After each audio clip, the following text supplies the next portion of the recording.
Welcome to our channel. This is the part 30 of book, Think and Grow Rich. Next part, that is part 31, Emotion, will be uploaded soon, or it's already uploaded. For not missing any upcoming content, please make sure to subscribe and like this video. Now let's start the video. The subconscious mind, the connecting link. The subconscious mind consists of a field of consciousness in which every impulse of thought that reaches the objective mind through any of the five senses is classified and recorded, and from which thoughts may be recalled or withdrawn as letters may be taken from a filing cabinet. It receives and files sense impressions or thoughts, regardless of their nature. You may voluntarily plant in your subconscious mind any plan, thought, or purpose which you desire to translate into its physical or monetary equivalent. The subconscious acts first on the dominating desires which have been mixed with emotional feeling, such as faith. Consider this in connection with the instructions given in the chapter on desire for taking the 6 steps there outline, and the instructions given in the chapter on the building and execution of plans, and you will understand the importance of the thought conveyed. The subconscious mind works day and night. Through a method of procedure unknown to man, the subconscious mind draws upon the forces of infinite intelligence for the power with which it voluntarily transmutes one's desires into their physical equivalent, making use always of the most practical media by which this end may be accomplished. You cannot entirely control your subconscious mind, but you can voluntarily hand over to it any plan, desire, or purpose which you wish transformed into concrete form. Read, again, instructions for using the subconscious mind in the chapter on autosuggestion. There is plenty of evidence to support the belief that the subconscious mind is the connecting link between the finite mind of man and infinite intelligence. It is the intermediary through which one may draw upon the forces of infinite intelligence at will. It, alone, contains the secret process by which mental impulses are modified and changed into their spiritual equivalent. It, alone, is the medium through which prayer may be transmitted to the source capable of answering prayer. The possibilities of creative effort connected with the subconscious mind are stupendous and imponderable. They inspire one with awe.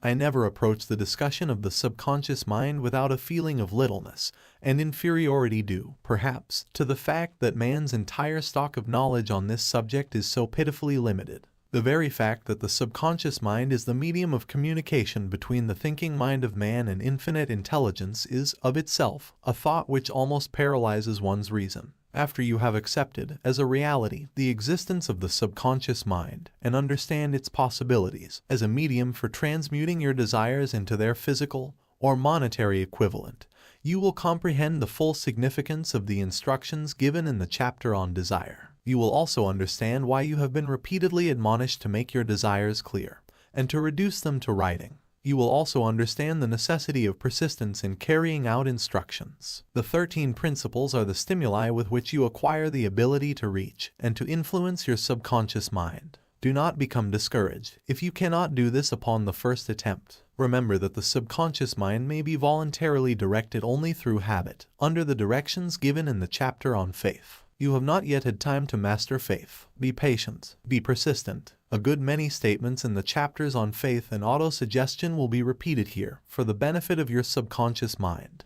Remember, your subconscious mind functions voluntarily, whether you make any effort to influence it or not. This, naturally, suggests to you that thoughts of fear and poverty and all negative thoughts serve as stimuli to your subconscious mind, unless you master these impulses and give it more desirable food upon which it may feed. The subconscious mind will not remain idle. If you fail to plant desires in your subconscious mind, it will feed upon the thoughts which reach it as the result of your neglect. We have already explained that thought impulses, both negative and positive, are reaching the subconscious mind continuously from the 4 sources which were mentioned in the chapter on sex transmutation. For the present, it is sufficient if you remember that you are living daily in the midst of all manner of thought impulses which are reaching your subconscious mind without your knowledge. Some of these impulses are negative, some are positive. You are now engaged in trying to help shut oil the flow of negative impulses and to aid in voluntarily influencing your subconscious mind through positive impulses of desire. When you achieve this, you will possess the key which unlocks the door to your subconscious mind.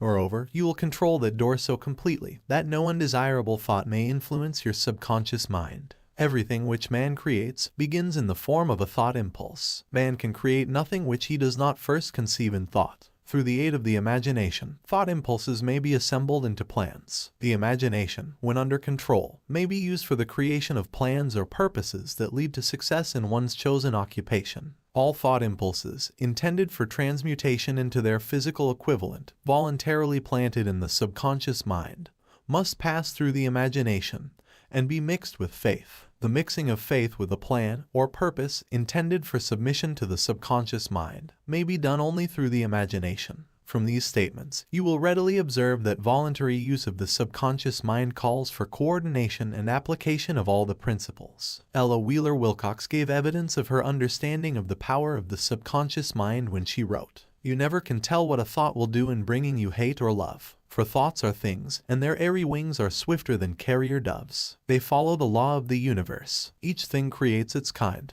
and they speed o'er the track to bring you back whatever went out from your mind." Mrs. Wilcox understood the truth that thoughts which go out from one's mind also aim themselves deeply in one's subconscious mind, where they serve as a magnet, pattern, or blueprint by which the subconscious mind is influenced while translating them into their physical equivalent. Thoughts are truly things, for the reason that every material thing begins in the form of thought energy. Now, don't forget to subscribe our channel because there's a lot books coming up also like our video.